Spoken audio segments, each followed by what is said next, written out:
You know, every once in a while you look back on stuff that you've done and you can feel pride, you can feel very good about your accomplishments, all the types of things that you've done over the years. And when I look back on this channel, I have a little bit of that, but for the most part, I don't really feel that. What I feel primarily is that I'm not doing the things that I really want to do, the things that I've always wanted to do on this channel. I've done a few of those types of things, you know. I've started doing more video essay style things and stuff like that, but I ultimately look back on a lot of the history, well, the recent history of this channel, and I realized that it's just not really what I want it to be.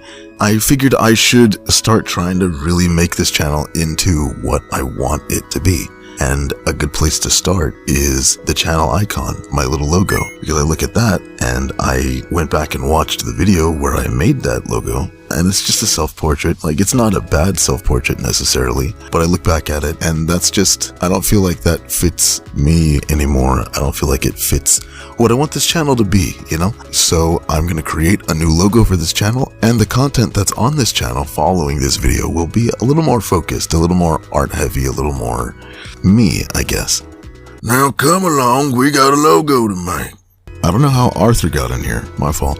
Anyway, let's go make this logo now. Let me steal a line from Afro Senju right quick. Play my shit!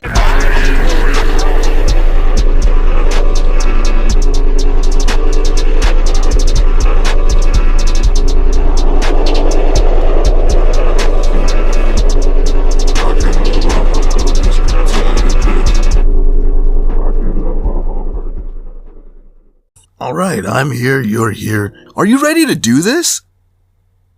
Wow, me too!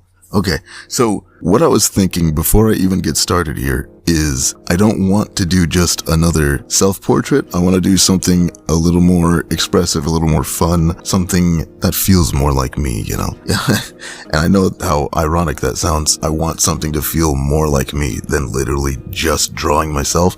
But I'm just thinking in terms of like artistic expression. I want it to feel like me. I want it to have like my energy rather than just being actually me. So I was thinking something along the lines of a wolf. I feel like that makes a lot of sense. It's my name. It's my favorite animal. Something in the vein of like Dragon Ball. Dragon Ball is something that means a lot to me. Probably my biggest inspiration throughout my entire life in terms of art and artistry, and the reason I draw, the reason I got into art in the first place.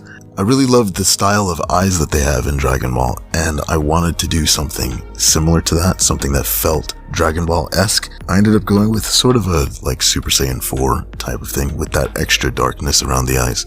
And I got the wolf to this point, which was pretty good, pretty decent. I felt like it was coming along nicely, but I also felt like it was just kind of a very generic looking wolf. So I decided to add some accessories, and the accessories that I wanted to add were earrings, an eyebrow ring, and some glasses, because those are all things that I have, and I felt it would fit, you know? So that's what I did. I wasn't sure if it was gonna work out, so I just kind of experimented with it and eventually got it to a point where I felt like it looked pretty good. I felt like it was exactly what I was thinking in my head, or at least close enough to it that when I start doing the final version of the piece with the line work and the coloring and everything, this would be a strong enough foundation for me to get it to where I wanted it to be ultimately. And yeah, this sketching phase I felt went really well. I'm very happy with how it turned out. When I'm working artistically, my favorite thing to do usually is the sketching process. It's very free-flowing, you know, because you're just kind of sculpting with your pen or your pencil or your paintbrush or your stylus, Apple Pencil, whatever you're using.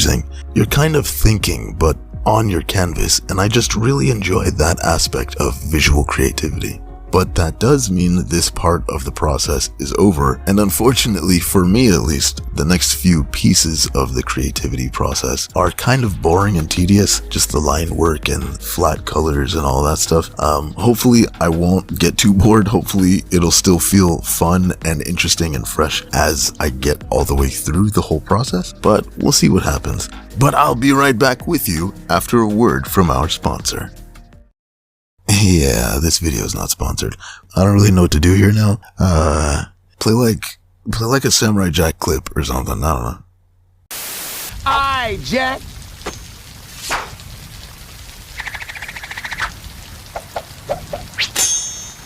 draw.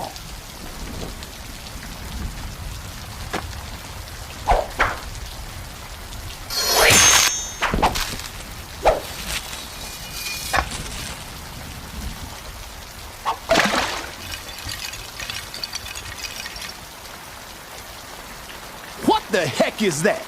It is your weapon. Man, I didn't say I wanted to go fishing. You got to be kidding me with that. You crazy. I like it. I do like it. Draw your weapon and quit stalling. Baby, I'm ready to get ballin'. It is your weapon that remains to be drawn. Man, I said I ain't gonna fight you with that old toothpick. You have not yet earned the right to face my blade. And we're back. Hi, hello. So what I'm doing now is some line work. Gotta clean it all up. Want it to feel a little more clean. I mean, for lack of a better word, I don't really know what other word to use there. I just wanted it to feel graphic. Maybe that's the word I should use. I wanted it to feel very graphic, clean in that sense that it's a logo, or it could be turned into like a stamp or a sticker or something like that along those lines. Maybe put on some shirts or something, you know, I don't know. I didn't really have a plan. I just wanted it to look clean. So that's what this whole inking phase is that I'm doing right now. Making the eyes much darker around the edges, and yeah, I got everything to roughly where I wanted it to be. Now I'm putting on some base colors. I'm not really sure what's going on with the video here. It seems to be kind of glitched out a little bit. Hold on. I don't really know what happened there. Anyway, the glitching aside, the base colors are essentially down. I wasn't really sure what I wanted the fur to be, and you'll see later that this sort of skin tone fur that I went with, I ended up making significantly darker because I just felt it worked better. And for the background, I really wanted it to be a gradient of colors, and I had a good idea, I think, but ultimately I ended up not really caring for it, especially once I switched the main fur color to this greenish type color, this kind of washed out gray-green. So that changes later. But for the shading and the shadows, what I wanted to do was recreate sort of a Dragon Ball style feel. There definitely was a specific style of shading that I was going for from a specific area of Dragon Ball. And I feel like it worked out fairly well. I mean, this Dragon Ball style of shading is, it's just cell shading. It's just like a form of cell shading, but it's very easy for me to do, to recreate, because I grew up with Dragon Ball and I've done so much Dragon Ball fan art, and I've watched so much of the shows, and I've read so much of the manga, and I've played so many of the games. I've probably played just about every Dragon Ball game there is, except for the new MOBA that's out right now. I haven't played that game.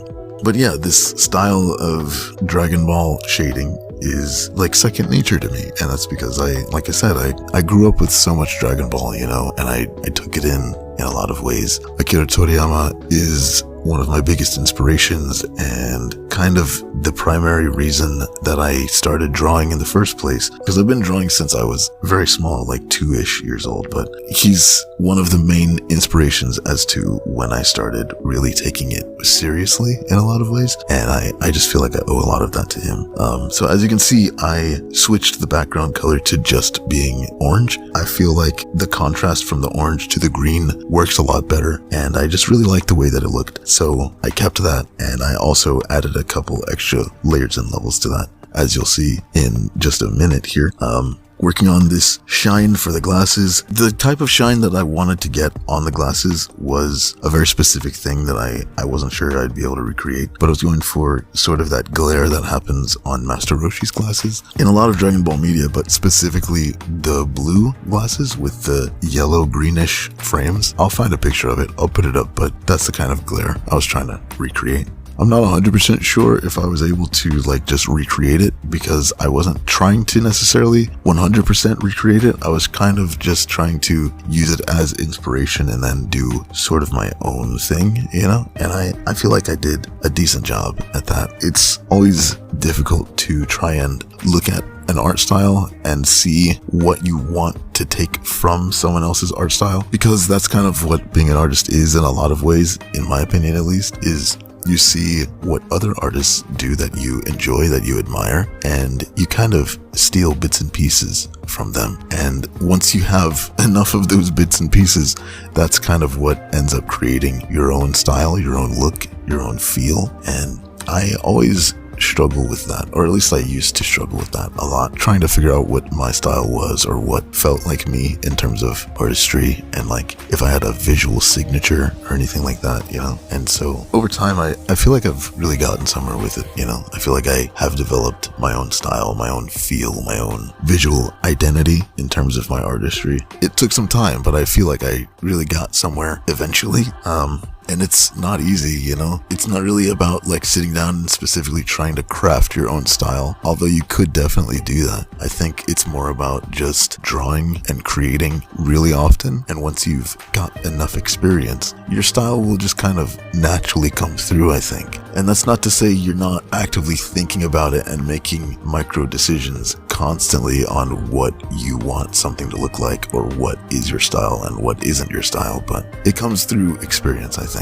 And that's something that I wish someone would have taught me or told me when I was younger, because I really wanted to have my own style and I just couldn't figure out how to do it. I was like, why don't I have this? And another thing that I learned over the years and heard a lot of artists say is that a good artist mimics, but a great artist steals. And I always thought that was a weird saying, because why would you want to steal something? But I get it now. It's just, as you, like I said earlier, look at different artists who you admire and you appreciate, you kind of come across a lot of things about their style, about what they do visually that you really appreciate. And if you take in a lot of their art and are looking at so much of their stuff constantly, you're gonna naturally start to do some of those same things. But if you're actively thinking about it, you'll be like, I really enjoy the way this artist does color. I really enjoy this artist's composition styles. I really enjoy this artist's line work and line weight and values, you know, just things like that. You kind of find a bunch of different things over time and you become a culmination of all of your favorite stuff. And for me, one of those main favorite things is definitely Dragon Ball. And not specifically Dragon Ball, but I guess just Toriyama Sensei's style in general, because everything that he does or did, rest in peace, is really appealing to me. And I don't know if that's because I grew up with it and I have like a nostalgia to it or what exactly the thing is, but I guess certain artists just speak to certain people, and that's kind of a beautiful thing. I really appreciate his art, and I really appreciate that he spoke to me in such an intense way, you know, without any actual words. It was just his drawings and his creations. They really meant something to me. They really mean something to me. And so I'm more than happy to kind of represent a bit of him and a bit of his influence in my own logo. And I really feel like I got to a place here with this logo that I can be proud of and happy with. And I really like the way it turned out. And hopefully you like the way it turned out as well. This is the new logo for the channel moving forward. It probably will go through some alterations here and there, so don't be surprised if you look at my logo, if you're watching this video in the future and you're looking down at my icon and it looks a little different. You know, that's probably what happened. I just probably looked back at it with my OCD ass brain and was like, I gotta change this. I gotta do this or that, you know, but I'm not gonna make a whole new video every time I alter the logo slightly. I'm just gonna let it be as it is, and this is what it is, at least right now. And before I leave you, I just want to say that I really hope you're taking care of yourself, both mentally and physically. These things are incredibly important. Don't forget to look out for yourself. You have all kinds of people who are willing to hear you out, whether it be a friend, a family member, some random YouTuber who you've never talked to but would absolutely be more than willing to talk to you about anything you have going on, or beyond that, a person who works in the mental health industry. You will be heard. You don't have to do anything on your own. Please take care of yourself because you deserve it, and you're a wonderful person and you're full of beautiful light just waiting to shine. Please don't forget that. Anyway, that's it for this video. I really appreciate you watching. Thank you for being here. The last time I recreated my logo, I had 90 subscribers, and as of recording right now, I have 820, and that's kind of insane. I definitely never expected to get here, and I'm excited for where we're gonna go in the future. I can't believe we're probably gonna hit 1,000 fairly soon. I'm just so thankful and grateful to all of you for pressing that subscribe button. It really means a lot. You don't have to, but hey, it is free, so I appreciate it. And well, I'll see you in the next video. But until then, I hope you eat good, hope you feel good, hope you live good. See ya. My death will go unaccounted for, not one!